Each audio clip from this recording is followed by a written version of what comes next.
guys, natatanggalin yung bubong natin. Kailangan natin ng hagdanan. Ito yung gagamitin natin. Anong hagdanan yan? Ayan guys, telescopic yung gagamitin nating ladder.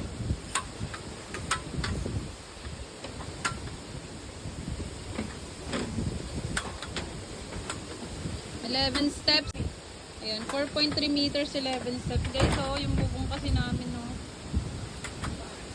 Lumipad na, baka matuluyan na yan.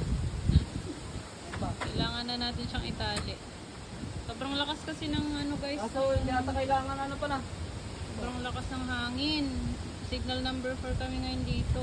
Hindi ata pwede nga. Kung kailan gabi, dun siya lumakas, no? Oo. Sobra. Kailangan siguro sa ano. Sobra, bawasan mo. Kahit din sa kabila, sana hagdan din sana sa kabila. Para tatlo talay. Ako. Alis muna kayo! Huwag ka muna, ina! Ganda muna, maliparan ka ng mga ano dyan. Kahoy.